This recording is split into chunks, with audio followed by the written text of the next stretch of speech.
Hi everybody, Matt here, Simply Strength. Hope you're all doing well. This video is a reaction video to an article that Luimarco shared on his Facebook page, so thanks Louis for sharing this. I think it's very important for all of us guys out there. It's about why men won't get married anymore.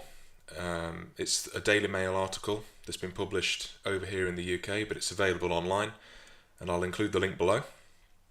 But I just thought I'd have a run down the article and pick out some of the key points. But as always, go and check it out for yourself and formulate your own opinion. Essentially, it covers why women complain that basically guys won't settle down, and it asserts that it's all the women's fault.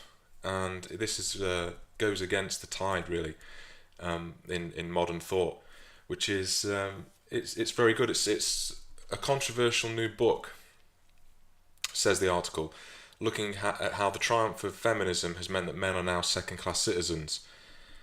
I can't get over how this article even got published, but in this first extract, it lays bare how men are abused, belittled, and exploited, and treated unfairly in marriage and fatherhood. So, as I said, I'm going to just flick through the article and drag out some of the key points and sort of present some of my thoughts on this. It mentions how George Clooney, Benedict Cumberbatch, and Eddie Redmayne have taken the plunge into marriage, and these are a diminishing band of brothers. Funny how they use the word band of brothers to describe these guys who are getting married, and I would sooner call MGTOW a brotherhood. If anything, when you get married, you actually lose all of your brothers. You don't speak to them anymore, especially if you're a simp. The state of matrimony is not just ailing, it is dying out faster than a mobile phone battery. Yeah, well, surely, because MGTOW has got something to do with that. You can see the sudden rise in popularity on MGTOW and Google Trends. And I would certainly support the view that MGTOW and the MRA community, and maybe even people outside of those groups, are wising up to marriage, essentially. According to the Office for National Statistics, marriage in Britain is at its lowest level since 1895. That's stunning, absolutely stunning. In 2011, there were just 286,634 ceremonies, a 41% free fall from 1972, when 480,285 couples tied the knot. For an army of women, Mr. Right is simply not there no matter how hard they look for him, and the reason, when it comes to marriage, men are on strike. Because the rewards are far less than they used to be, while the cost and dangers it presents are far greater. And this is the crux of MGTOW, essentially, and true force loneliness types. It's just got, marriage just isn't worth the risk anymore. Absolutely not. When, women can essentially take half of your possessions and money and resources. And the foundation of the article is from a book by Dr. Helen Smith, and a lot of you out there will have heard of her. The book's called Why Men Are Boycotting Marriage, Fatherhood and the American Dream, and I've not picked it up, but it's something that I might try and either get from the library or certainly buy a copy. It might be worth picking up, full stop. Men don't want to enter into a legal contract with someone who could effectively take half their savings, pension and property when the honeymoon period is over. Men aren't wimping out by staying unmarried or being commitment phobes. They're being smart. That's absolutely fantastic that's being said, but it's taken a woman to say it, which is just, it's unfortunate, but I mean, I'm glad that there is a woman out there sticking up for men, essentially, for the male side of the argument. When British businessman Alan Miller married his first wife, Melissa, in 2003, he thought it was forever. She immediately decided to give up work, including her £85,000 salary, to become what is known as a Harvey Nichols wife, spending her time shopping and lunching. Ugh. Unbelievable, man. Absolutely unbelievable. She's become a human sponge, drawing up resources and money and time. Oh, dear. When they separated just 2 years and 9 months later, he was forced to pay her a £5 million divorce payment. £5 million! I've not read this article yet, and I'm just, flipping through it, speed reading it. £5 million. 2 years and 9 months. Which included his £2.3 million home in Chelsea. Chelsea. If you guys don't know out there, Chelsea, you may have heard of the football team. Chelsea is one of the most lucrative areas to live in our capital, in London. So, very, very prestigious area, very wealthy people live there. and also a £2.7 million lump sum, despite the fact that they didn't even have children. £5,000 per day of marriage. Oh, dear me. It's... Ugh. £5,000 per day of marriage. He'd have been better off paying a high-priced escort to live in with him and do his household chores or whatever. Well, pay her to shop and lunch, basically. It would probably have been much, much cheaper, in fact, to pay a high-class prostitute. Oh, man. Or take former Arsenal footballer Ray Parlour. Oh, I remember this at the time. I remember this. This was about 14 years ago, because I remember being at school and hearing about it. When he wed girlfriend Karen in 1998, it all started out rosy. By the time the relationship fell apart in 2004, the former optician's nurse didn't just get 2 mortgage-free houses, £38,500 in annual support for their 3 children, and a £250,000 tax-free lump sum. No, she also got personal maintenance of £406,500 a year from her ex's future earnings. Oh my God. This, she said, was because she had encouraged him to be a good footballer. Oh, Jesus. I mean, I remember this at the time. The guy, I felt so bad for him, and I was just a kid. He literally got eviscerated, absolutely eviscerated. 3 years, 7-year marriage, 6 or 7 year marriage.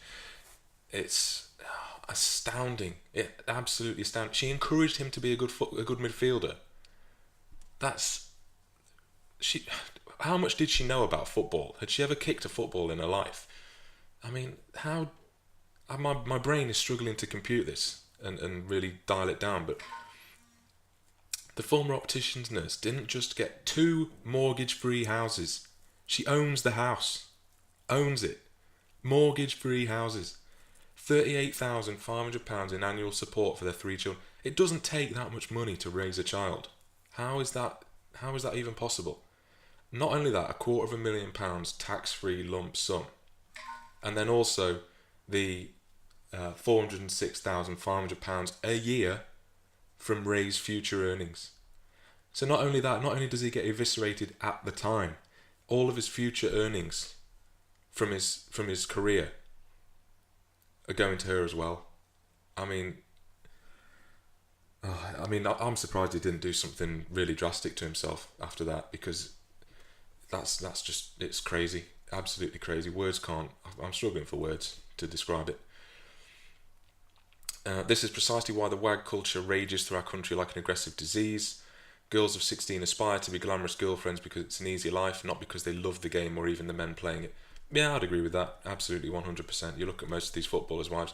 The footballers, for the most part, this is just an opinion, but a lot of them lack the intelligence to choose a woman with real gravitas and with real personality or anything beyond the looks. And you could say that that's just our nature as men. We want the most desirable women, and footballers are in that position to command that, and because they've got the money and the power, and sometimes the looks. So that's sort of the nucleus of what's going on. But it's unfortunate, because then they get stuck in with these women that are just. And actually, there's a picture of Ray Parlour with his wife, and she's not even, she's not even attractive. I wouldn't say she's even a 6 or maybe even a 5. She'd say she's lower than that. It's not like she's Sofia Vergara or one of these. It's crazy, absolutely crazy. The article continues. Young women who wear so much makeup they have to tip their heads back to get their eyes open are encouraged to hunt in packs until they snag a rich footballer. I tell you what, it's if footballers, they go straight from school when they're in academies, and if they show any promise, then they get sent into the youth squads, and then they become a footballer. And we've seen recently with Raheem Sterling, he's commanding more money. Is saying that his current salary isn't enough, and these guys are on like 100 grand a week.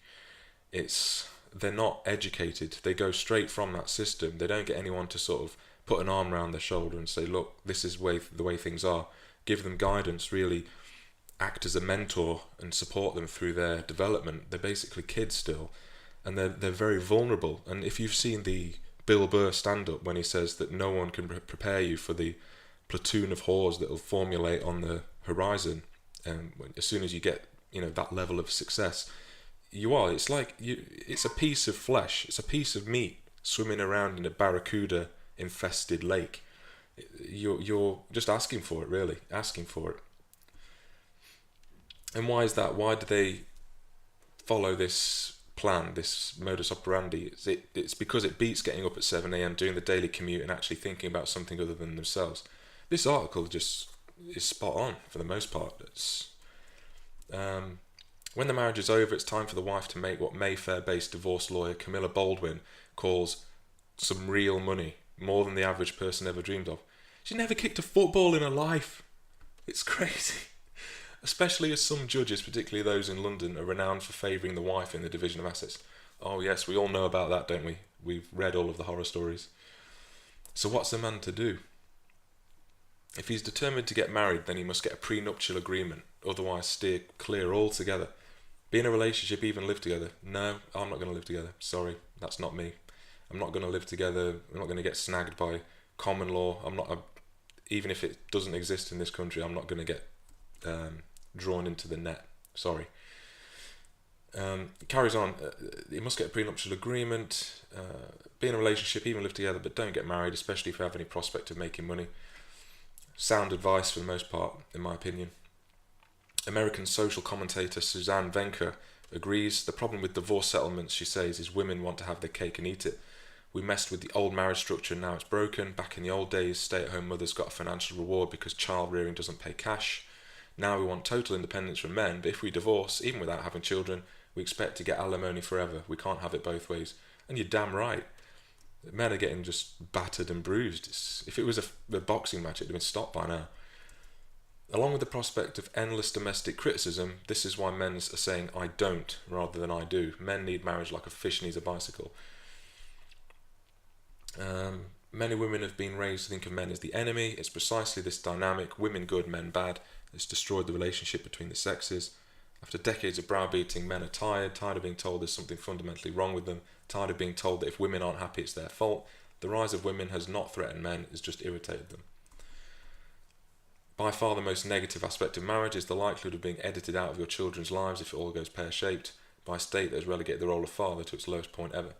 Yeah, so for instance, in Ray Parlour's case, if his ex-wife wanted him to never see the kids again, that's fine. They can edit them out. She can edit him out of their life, even if the fact that they'll never have to work again is all down to him. And the article continues, talks a little bit about the 1800s, the traditionalist family. The Child Support Agency has 500 cases of paternity fraud a year where a mother names a man as the biological father of a child even when she has a good idea he isn't. Oh yeah, we all know about those stitch-ups. The recent case of Stephen Carter from Devon is not unusual. The CSA deducted 50 grand from his bank account between 2007 and 2014, even though a DNA test later proved the child in question wasn't his. Poor guy, absolutely gutted for him. They acknowledge this, but the Department of Work and Pension still will not refund him because the child is now 22, thus an adult, so the case is closed. It's so cruel in its malice, the system. There's Mark Webb, who raised his daughter for 17 years, only to discover she was not biologically related to him. When he sued his former wife for compensation, county and appeal court judges denied his damages claim, brushing it off as a man's obligation. Sorry, I nearly choked on my own vomit. To this day, no British woman has been convicted of paternity fraud, and I am ashamed of my country because of that. So, I'm not going to read any more of that. It's just, to be honest, it's annoying me. But there's plenty more to be had there. So, do check the article out. I think it's very important to get some perspective on this. Thanks again, Luimarco, for sharing it on your Facebook. I really did, well, I shan't say enjoy reading it, but it was eye-opening. And as usual, tune in to future videos, and thanks. I'll see you soon.